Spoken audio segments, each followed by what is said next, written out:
mercy of God can do. If you knew me then, you'd believe me now. Turned my whole life upside down.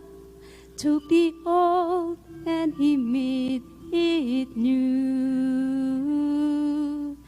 That's what the mercy of God can do. Yes, it can. I'm living through what the mercy of God can do.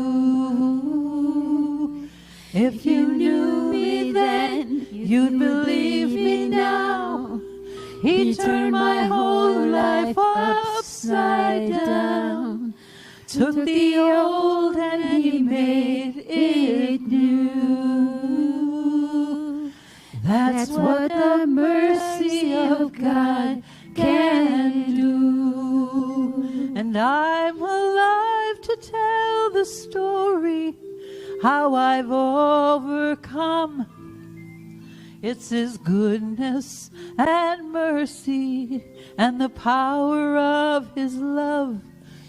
I'm so glad that my freedom wasn't based on what I've done. It's His goodness and mercy and the power of His love. Oh, I'm so glad that my freedom wasn't based on what I've done. It's His goodness and mercy and the power of His love. It's His goodness and mercy and the power of His love. Will you sing that with us? It's His goodness and mercy and the power of His love.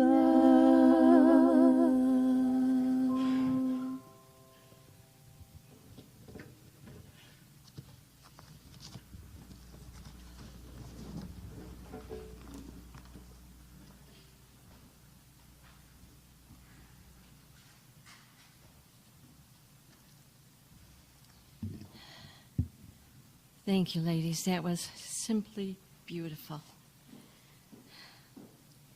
And it's my job to make sure this candle is lit, because somebody hadn't done it yet.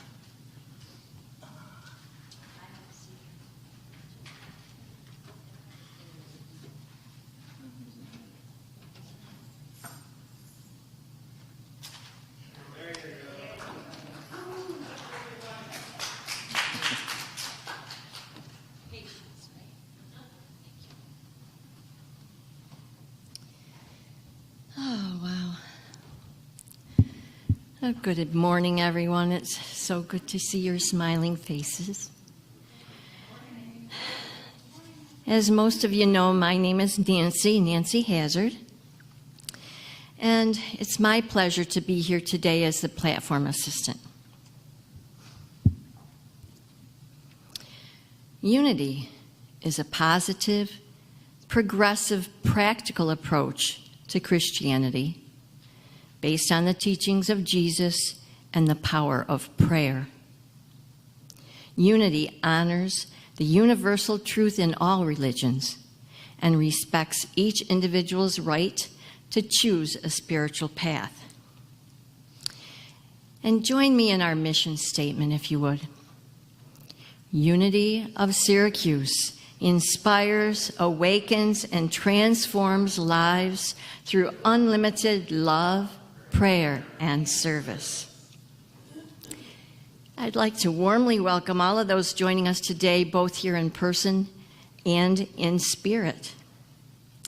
And so we send our greetings and gratitude to all the beings that give and sustain us in our life together. Thank you for joining us on this path. So now let's rise. Greet one another with a bow or a wave. Remain standing for our statement of being. Our statement of being is, God is all, both visible and invisible. One presence, one mind, one power is all. This one that is all is perfect life, perfect love, and perfect substance. I am an individualized expression of God. I am ever one that with this perfect life, perfect love, and perfect substance. And now, just before the kids go downstairs for YFM, let's lift our arms in praise, outstretched and open to them. And may you hear these words, all of our children. May you be guided by love, justice, and compassion. Embrace your unique gifts and use them to create a more inclusive and just world. Walk boldly, knowing you are supported and empowered to make a difference. And now as they head downstairs, we can say, we have a flourishing and inspiring youth and family ministry. Well, maybe they're not going downstairs. Okay. I didn't hear those footsteps before. And of course, we're reminded if you have children at YFM, be sure and pick them up at the end of the service.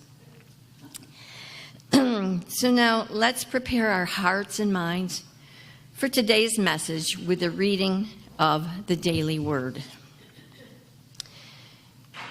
The word for the day is together. The presence of God unites us as we work, play, and pray together. Joining with others to work makes the job easier. Joining together for fun multiplies the enjoyment. The camaraderie, cooperation, and support of togetherness gives me a boost and brighten my mind. The indwelling Christ presence is alive in all people, everywhere. When I work, play, or pray with others, something greater than the sum of our individual efforts and insights results. The divine love that binds us multiplies as we recognize it in one another and give it fuller expression in ourselves.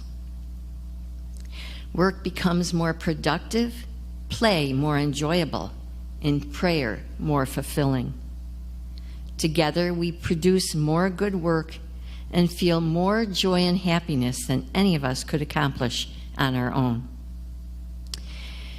And from Matthew 18:20, for where 2 or 3 are gathered in my name, I am there among them. You know, as soon as I read this, the beginning and all through the whole thing, it reminded me, certainly, Sally, the community, the circle that we had on Friday, and that incredible power that we felt in this room and amongst ourselves and each other. And then it took me to the fun stuff. The chicken barbecue, which wasn't long ago, right? The Westcott Community Festival, where we went and joined each other and many people in our community. It was great. It was wonderful. And then, of course, the prayer chaplain work. So beautiful, so powerful, and such a sharing that I'm quite certain I wouldn't obtain quite so much joy and understanding as I do as being a part of that group of 11 prayer chaplains. So we are just incredibly blessed with so many opportunities to feel that presence of God amongst us as we are together. I'm so grateful. And now we turn to Unity's 5 basic principles. Unity's 5 basic principles are our guideposts tested by experience, reminding us how divine presence unfolds through our lives. We open this space now for anyone who would like to give a personal testimony to the power and grace of our basic principles. Is there anybody that would like to share? And we'd encourage you to come up, if possible, to the front of the room. Wow, not a single hand. You know, that's okay, isn't it? That's fine. Oh, Ed's going to come forward. Oh, I'm sorry, Liz. Liz, if you're comfortable, Liz, come on up. You can just stand in front. You don't have to climb up the stairs. For those of you who haven't had the joy of meeting Liz and Kevin, here she is, driving in from Casanova to be with us on Sundays. You want to come over here, honey? Are you okay with that? Ed's going to bring you a microphone.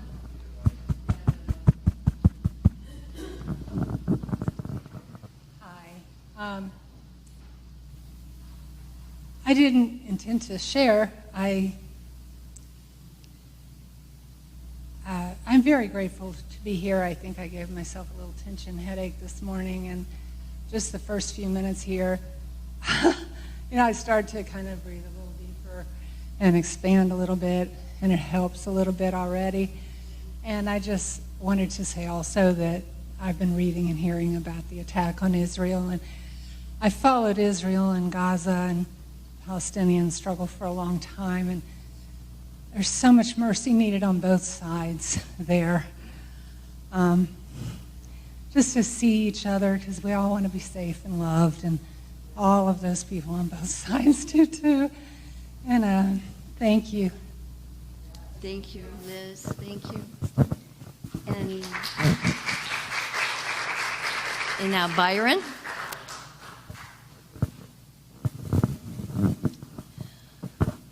Yes, I think this might be number 3, our experiences with their way of thinking. Yes, I have my brother visiting this week, Carl, and we were actually we were supposed to go up to Canada this weekend because of Canadian Thanksgiving, but yes. I decided to stay back because I have a pet who's having some medical challenges. Thank you. The medical challenges. So I was, during the middle of the week, it was kind of dicey, So I was talking to Carl on the phone, and I was very down. I was in a very negative place, And he mentioned about positive thinking. Think positively about this, And I should know better, right? So that helped a lot, and the outcome has been very good. So I think that's part of influencing a positive thought. That's right. Thank you, Byron. And thank you, Carl, for being here and giving him those good words. Okay, I'll make it quick. I just returned from a most wonderful vacation on a river cruise in Europe, and it was just phenomenal. Arrived home safely. However, none of my luggage did. And so, I woke up, I just couldn't relax at all last night. I was just, oh my gosh, I had all my little souvenirs and so many treasures in my suitcase. So in the middle of the night, I've got to stop this and just have faith. And just have faith that whatever happens, it's all going to work out for the highest and best. And, if somebody ends up with my luggage, they deserve my luggage, including my dirty clothes that were in there. But anyways, so in the middle of the night, I just said, okay, just relax and just think positively and, pray affirmatively. And this morning we called and they said, it's on its way from Munich. It's on its way. It'll be here tomorrow at 4. So again, it's We create our life experiences through our way of thinking, and there's power in affirmative prayer. That's for sure. Thank you, Barb. I think we all are aware that unity was and is founded on prayer. The prayer chaplain serving today is Stacy. Stacy, right? She will be available to you after the service. And I'll remind you now that when she's up here to give prayer to folks, that we honor that sacredness, and we move away from the front of the church and go downstairs for fellowship. So in the box that Stacy is holding right now are written requests we've collected over this week. And we invite you to add yours, either in writing or simply in your heart. Written prayer intentions are sealed and held in confidence here for 30 days. Then we mail them to Silent Unity, where they're held in prayer for an additional 30 days. At Unity Village, the Silent Unity service has been holding prayer vigil for over 130 years. You can reach them, Silent Unity, day or night by calling them at 1-816-969-2000. And a chaplain will pray with you. So at this time, we bless all our prayer intentions and requests. Hold your prayer in your heart, and knowing that it's already answered. And as Stacy has brought the prayer box forward, let's listen to this prayer.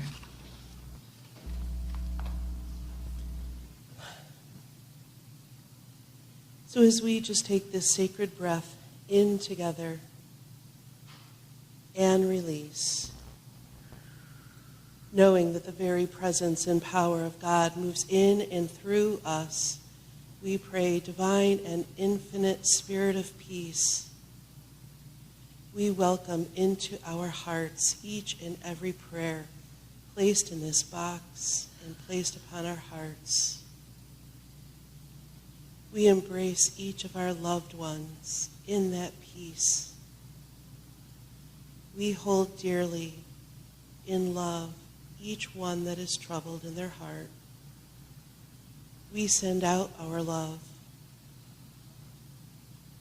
We send out our love into our Syracuse community, throughout the county. We send that love and see it rippling and moving throughout our state and throughout our nation.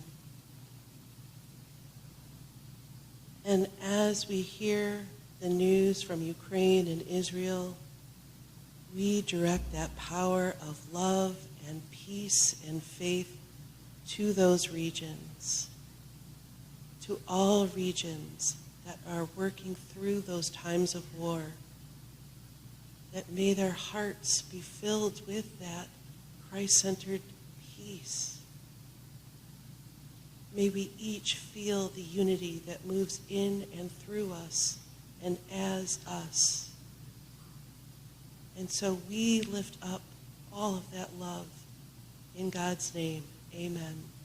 Amen.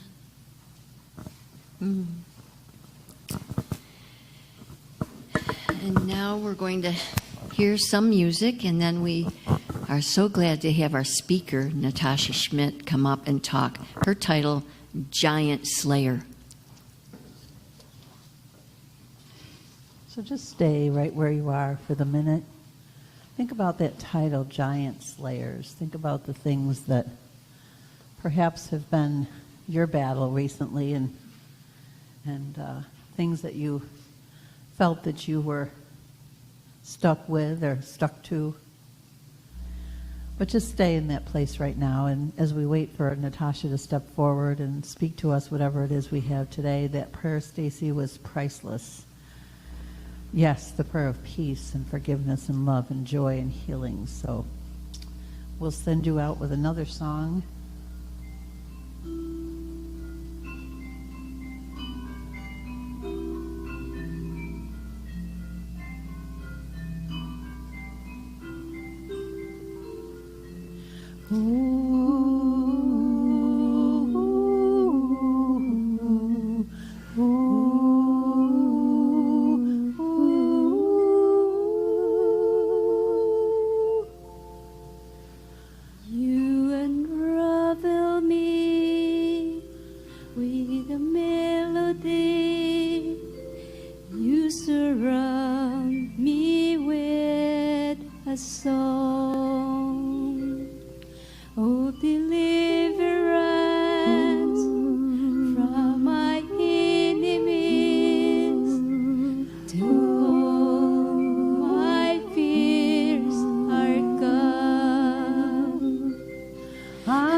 fear. I am a child of God.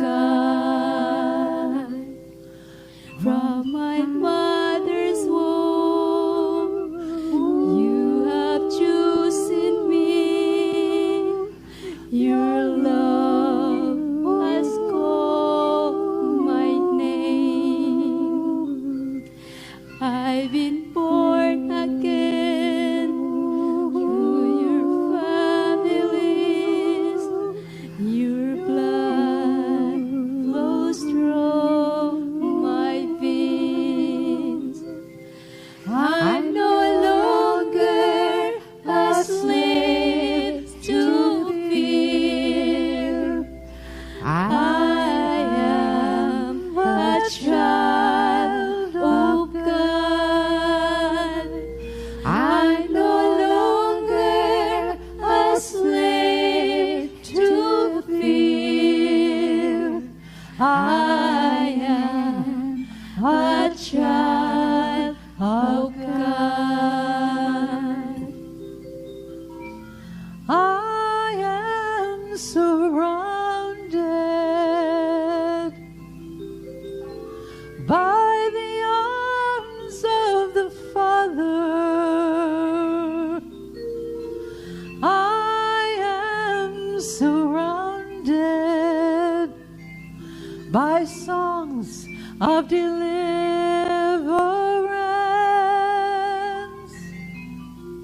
You split the sea so I could walk right through it. My fears are drowned in perfect love. You rescued me so I can stand and say, I am a child of God. Why? I'm no longer a slave to fear. I am a child of God. I'm no longer a slave to fear. I am a child of God.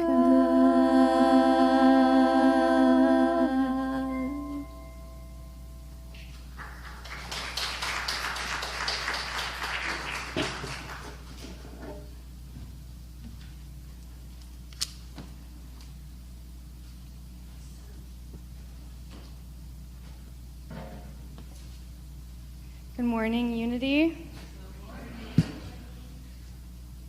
Before we get too far into this morning, while we're in that state of prayer, I'm going to invite us just to take a moment here to hold tomorrow and into today and into tomorrow, I guess, is Indigenous Peoples Day. And beside the American flag, we have this flag over here, which holds great significance to people of this land. And our church is located on a very holy section of Onondaga County. So we're just going to take a few moments together and hold the Indigenous people, support them in their trials, uplift them in this current time as they continue to fight their own battles, their own struggles, and just stand as allies on their land for this 1 minute in time. So we'll just all gather together in a moment of silence.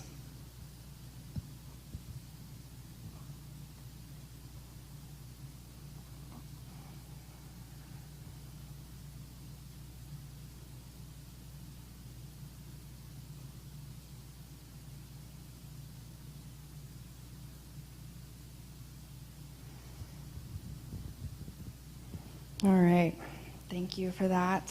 I'm going to open today with a quote. And the quote reads, "I try not to bend the truth to justify my imperfections, but rather, I plead with God, purify my perceptions. I try not to bend the truth to justify my imperfections, but rather, I plead with God, purify my perceptions. And that's by a man named John Piper from Finally Alive, What Happens When We Are Born Again. And purify my perceptions is what we're going to talk about today. And it really goes to the idea of putting on the mind of God. Embodying the first two principles, God is, I am, what Sibby referred to last week as our what that we are doing here as students of Truth and Unity Ministries. This is about harnessing the power of how we do what we claim to be.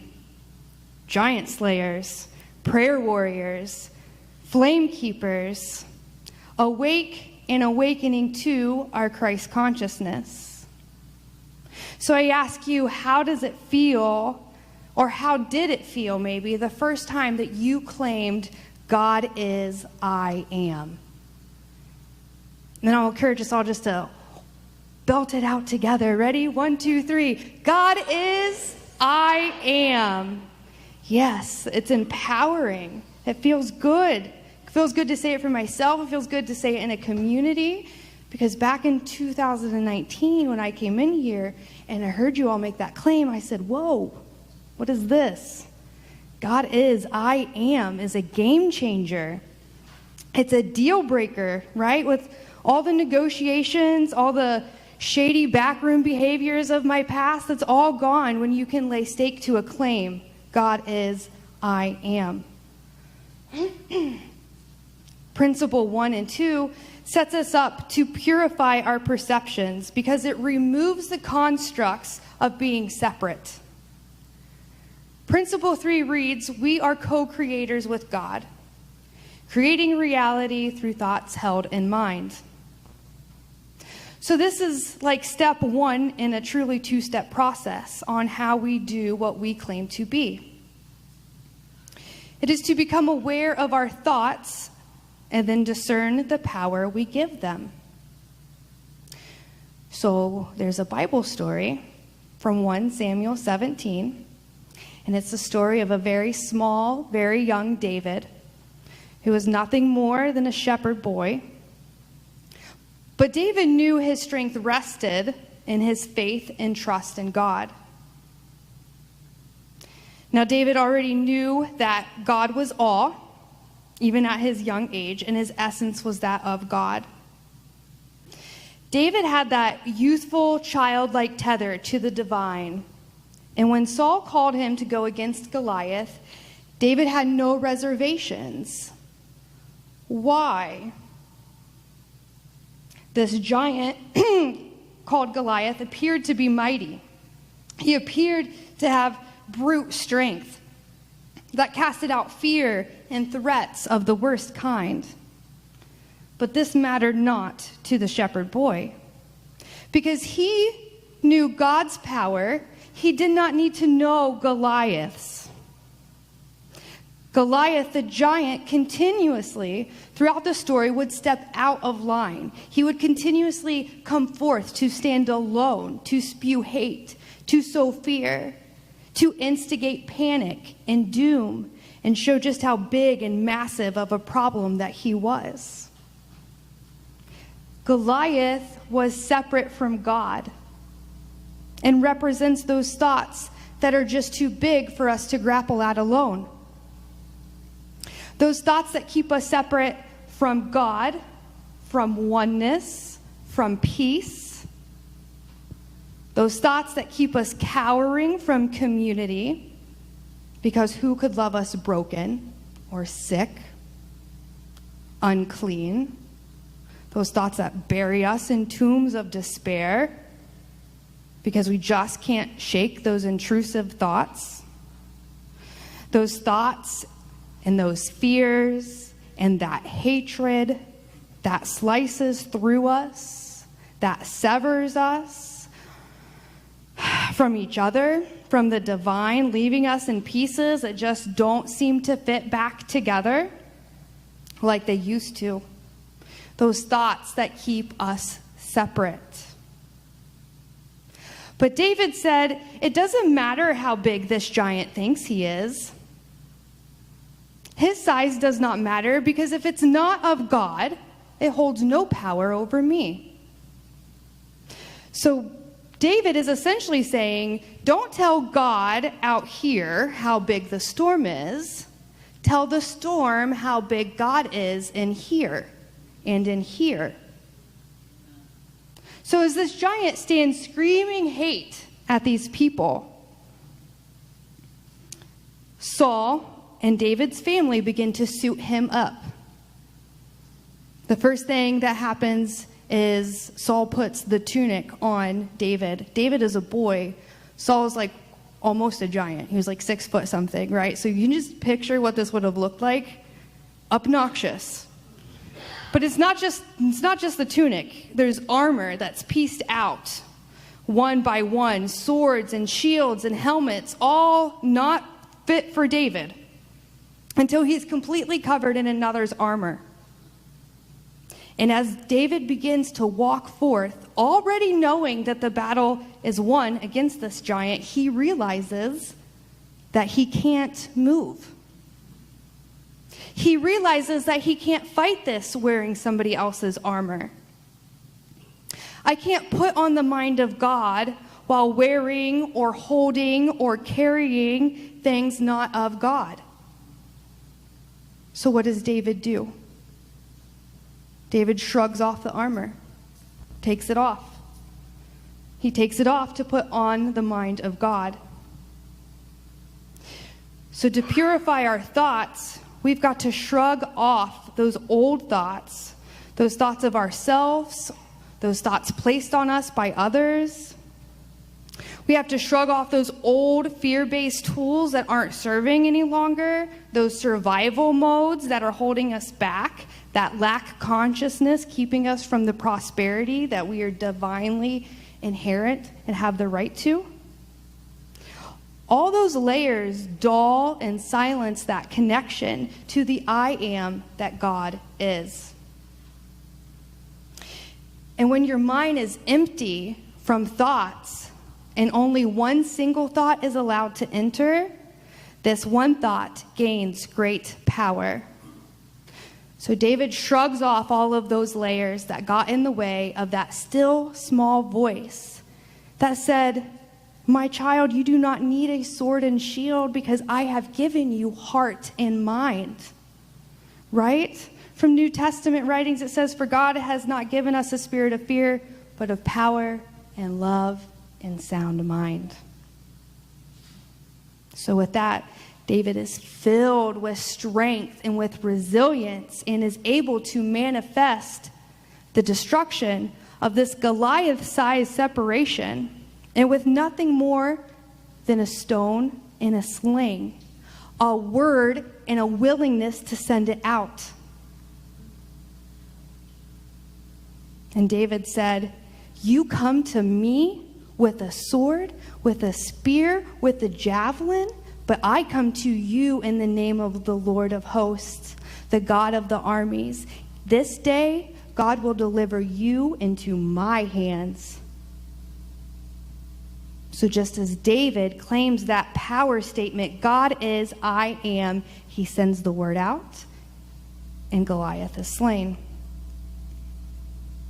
This young David is a great example of what embodying and holding tight to the truth found in the first two principles looks like. We shake out, we let go of those things keeping us separate from God, from each other. The fear, the gossip, the whatever it is that's keeping us separate, that's keeping us tipped away from our center. And when we clear the thought and we drop the armor, then just like in the story, our thoughts, when emptied out and purified, they begin to produce words, right? And these words are rooted in divine wisdom. And that divine wisdom then begins to manifest into fruitful actions, and you will know them by their fruit. And the fruit of oneness in the beloved is sweeter than any berry or any apple. Purified perceptions leading to words of wisdom turn into fruitful actions and will lead to holy habits.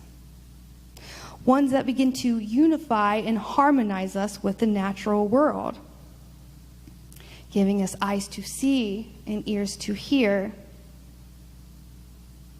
Creating with the Creator, because now we think and we move and we live in a promise of co-creation.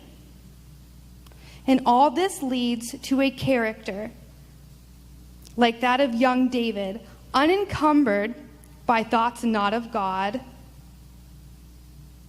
And when we don't carry this ill-fitting armor, we show up for those that we love in our spiritual community. We show up for ourselves as that God is, I am. We show up with no separation. We show up unified in love. God is, I am. God is, I am. Now, as we prepare ourselves for meditation, my most favorite quote from Myrtle Fillmore, who I believe would have fit into this congregation like a silk glove, says, "You do not have a problem except the one that you put in your own mind, and you put it there." You put it there. But maybe you didn't put it there originally, or that's not the concept that you're able to agree with right now. But we all have armor that wasn't made for us that we're likely carrying around. There's something that we're carrying that is not of the I am. And that's what I'm going to ask you to bring to meditation. So I don't want you to say, I am feeling, I am whatever it is, but I carry, I harness, I harbor, I feel, I drag, whatever that is. I'm going to ask you to bring that to the forefront now. And find a comfortable position.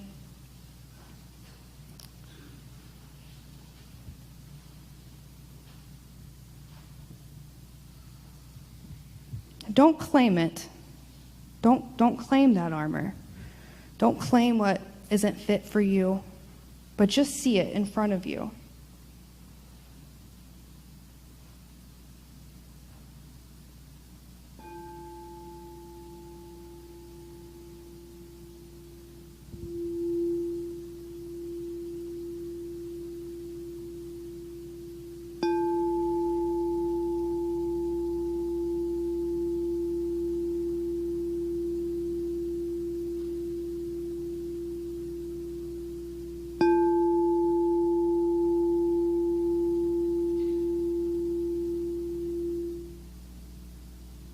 I am aware of my thoughts.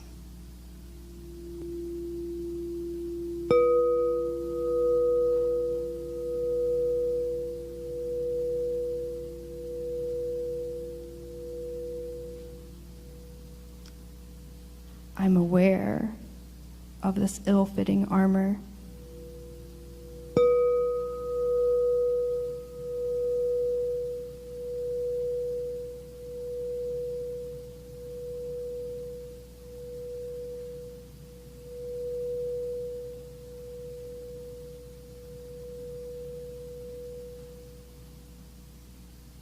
I empty out.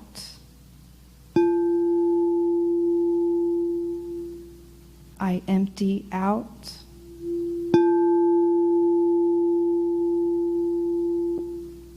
I empty out.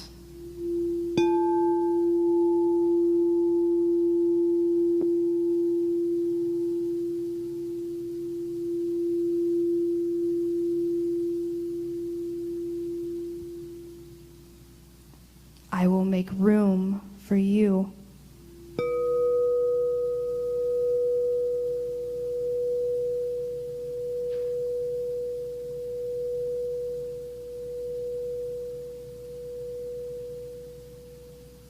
I will make room for new.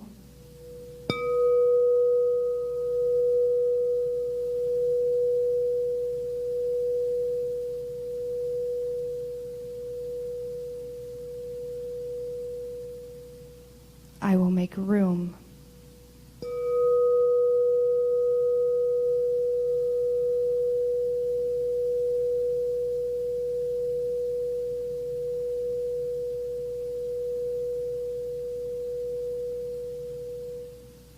I empty out.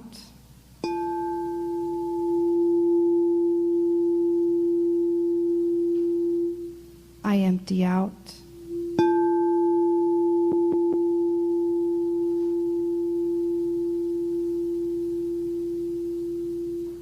I empty out.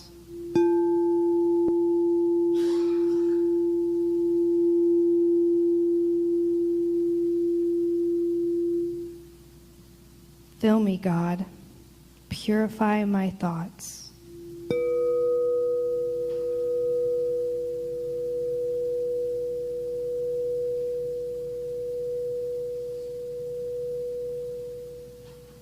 Purify my thoughts.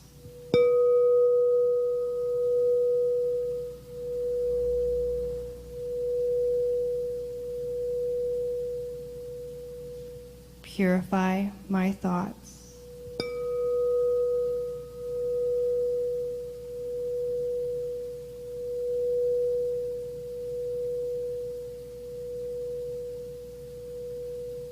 I empty out.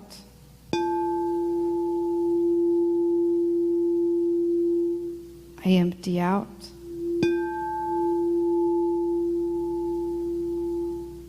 I empty out.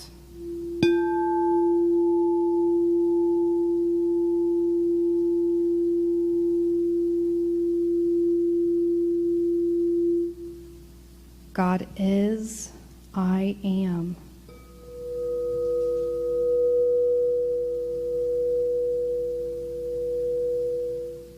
God is, I am.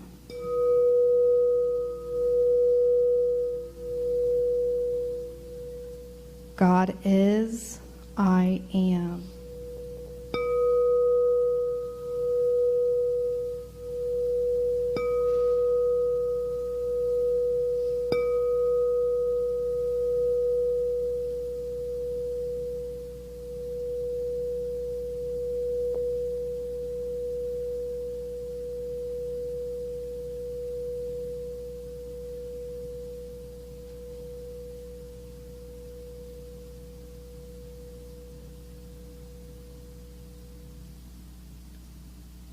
For God alone, my soul waits in silence.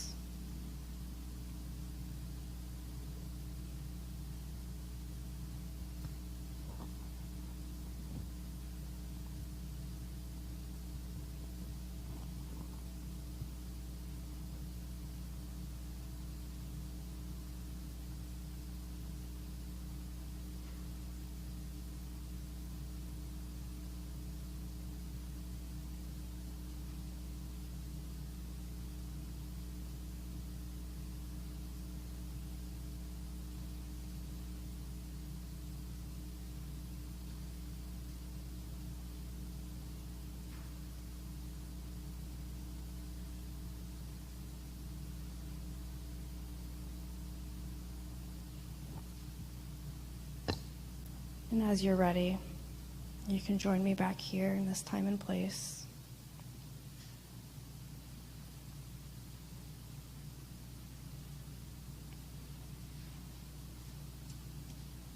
And I'll just share one closing thought with you, is that I believe one of the greatest gifts that Spirit gives us is that of community. And oftentimes in battles, these giants, the armor not of God, it all appears, and I emphasize that word, appears, insurmountable.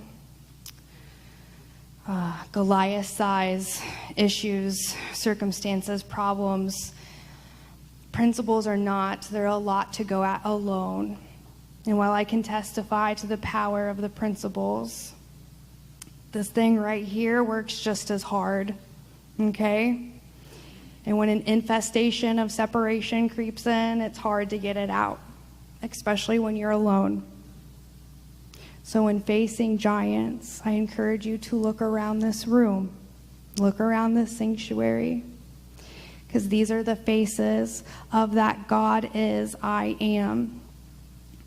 These are the principal players, right? These are the ones that will help you shake off that armor that's not of God. These are the ones that will give you a stone and a sling to send it out. The giants, the battles are already won in oneness. If you take anything away today, that is the line I want you to remember, that the giants are already slain. The battles are already won in oneness. And I pray we never think any less. Amen. All right. Thank you.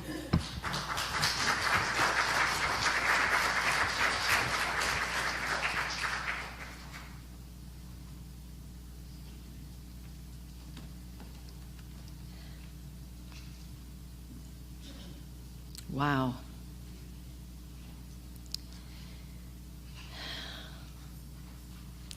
And as one, we here at Unity know that giving and receiving are one and the same.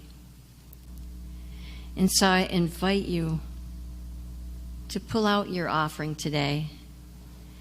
And also, I encourage you to visit our website at unitysyracuse.org and sign up for electronic giving.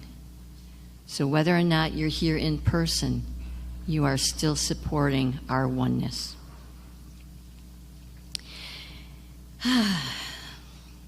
So now we pause and reflect on the abundance of blessings that have freely been given to us.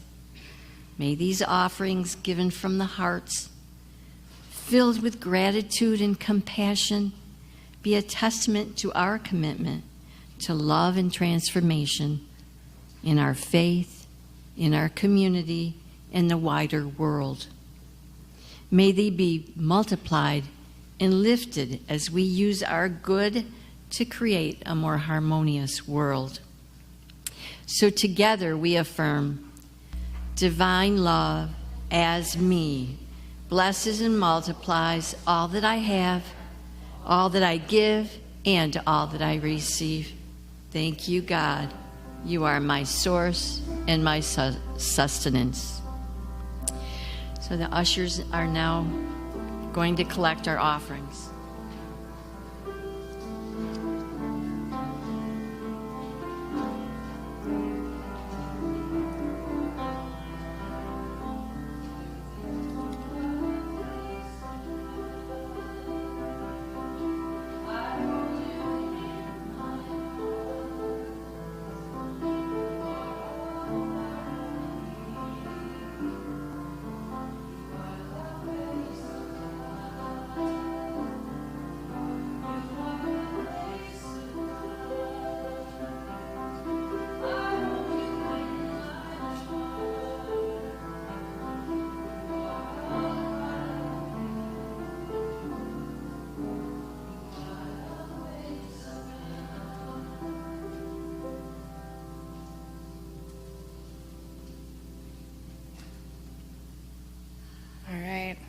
And I'm back. Just a couple of announcements. The board would like you to know that they've moved their meeting to Thursday to accommodate some schedule changes. So the report will be pushed back a little bit. CNY Rise Center, our sisters across the way here, are holding a breakfast on the 21st.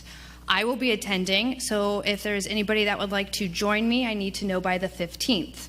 And we can schedule a time. Maybe we can do some volunteer work before, and then sling over there for some breakfast. I don't know. We'll see what the day brings. But if you want to come, I need to know by the 15th so I can let our sisters across the street know. There's more info on that on the bulletin downstairs. There's now a monthly bulletin right there at the usher stand when you walk in. There are multiple ways to stay connected, so let's just keep that in mind. Very important, urgent, woo, woo, woo. Members meeting is next Sunday. It's an urgent members meeting next Sunday. That's the 15th, directly after service, to vote on some upcoming major repairs that needs to be decided upon. Okay, so members, please show up. There's no Zoom, there's nothing like that. You got to come in person, cast your vote on some real important issues that has to do with our spiritual home. Okay, thank you. Yes. I just wanted to remind folks that are attending the physical thinking workshop that we're going to start gathering at 12:30 in the green room, and then later on we will be moving into the larger room. All right, metaphysical Bible workshop for this afternoon. Meet in the green room, 12:30 to get started. Okay? Great.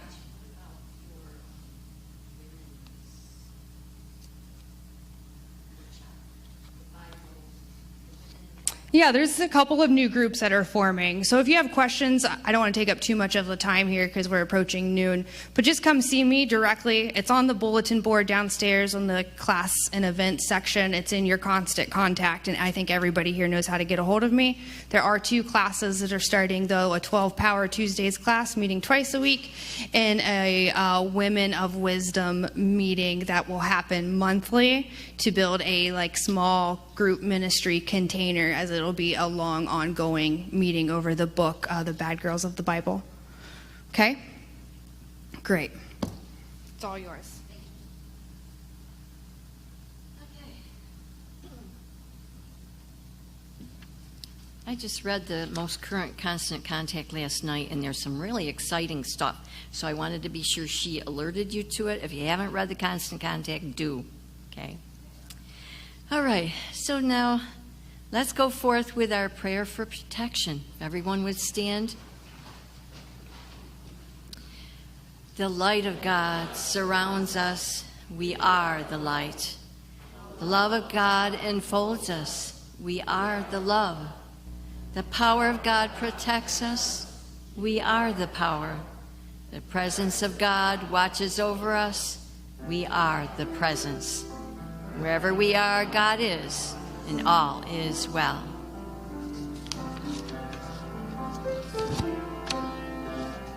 Let there be peace on